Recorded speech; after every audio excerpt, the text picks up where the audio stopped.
El Tequila is the best Mexican restaurant in town. But this is Taco Bell. Come on now, we're not about lunch lines.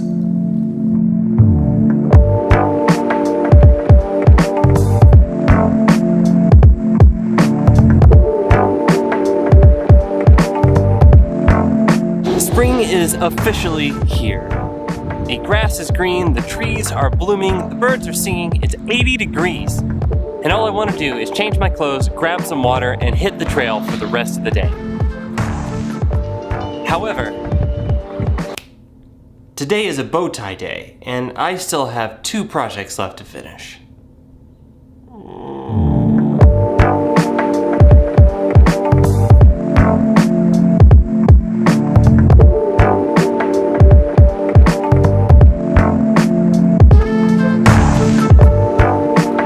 Work requires coffee.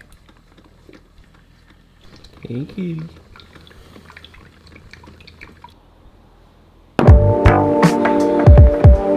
Early on in my life, when I was a kid, I was hyper focused. That has only intensified as I've gotten older, and it's been a real boon for me as I've made this career change into video and editing. I can edit a project from morning to night and not even think about food. I'll barely even remember to go to the bathroom if it wasn't for the fact that I'd had 9 gallons of water that day.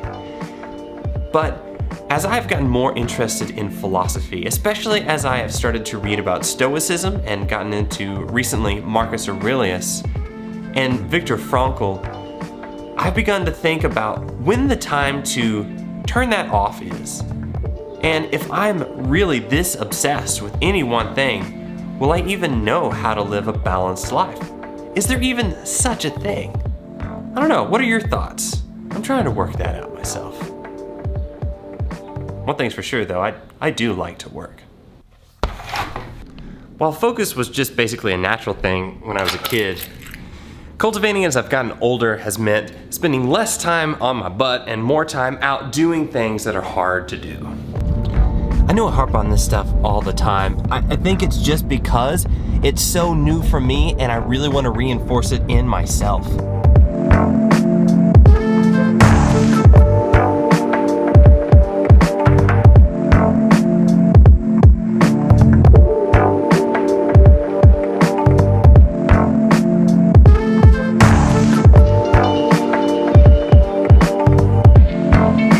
It's not an awful time. I feel okay about that. I'd say this is the hardest thing about daily vlogging to me. Making a separation between the things that are consuming my brain and what I want to give to you today. I get so focused on these things and they just kind of lodge themselves in my brain, and then when I turn on the camera, it's just what I have to talk about. And that focus that I've had since I've been a kid has been my greatest asset in finding success as a filmmaker. This vlog, what I'm doing right now, is only the beginning of something, and I promise you that whatever you're working on right now that doesn't seem like it's there yet, that's just a precursor to what it could become if you allow yourself to continue to keep spinning your wheels and doing it again, day after day after day. So I have a college degree in songwriting. I wanted to write pop and country songs in Nashville. It turns out that I didn't really have all the right stuff to do that, but I probably had a lot more than I realized I did, because a great big part of the program was just writing songs every single day. And spoiler alert, they're not always going to be very good. In fact, most of them will suck, but the point was doing it over and over again, understanding intuitively what works and what doesn't work. You know, just practice. I kept thinking that every song needed to be perceptibly better than the last, and I dare say I expected every song to be good, and when each time I made another song and another and another and it wasn't good, it was painful. It sucked. It hurt. Young Bobby was really foolish and thought that he had to be good at everything immediately. I know I'm a broken record. I just had to say it again. While we're talking about this, allow me to hop on my soapbox for just a second and talk about a word that gets thrown around in a negative way all the time on YouTube, and it really shouldn't. It's this one. If you want to be a director, then you were inspired by somebody. Somebody had already tread that ground. We're all standing on the shoulders of giants.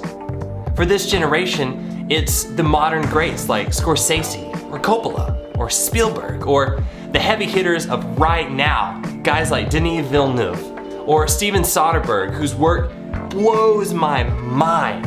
In the YouTube world, we've got our heavy hitters as well. Guys like Peter McKinnon, or Casey Neistat, Matty Hapoya, Sam Colder. All of them got where they were by imitating people that they respected and growing into their own style.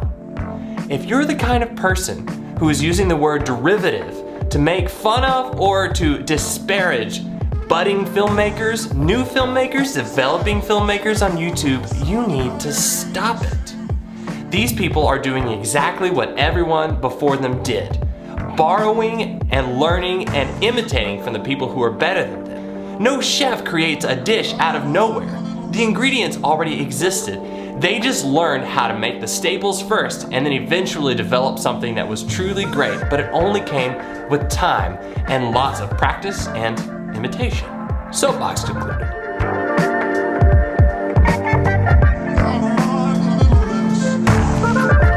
We interrupt our regularly scheduled programming because it's my best friend's birthday and I forgot to get him a present. Aaron, I'm sorry, but I think you'll like your present.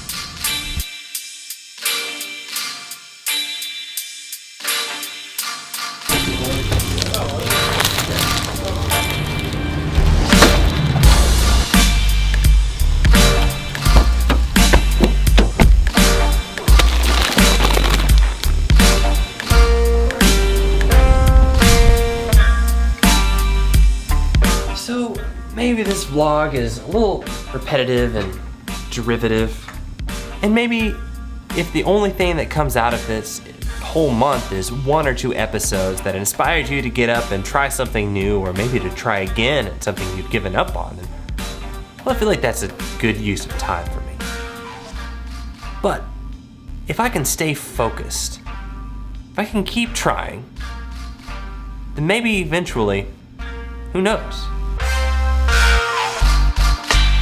Focus. What am I doing right now?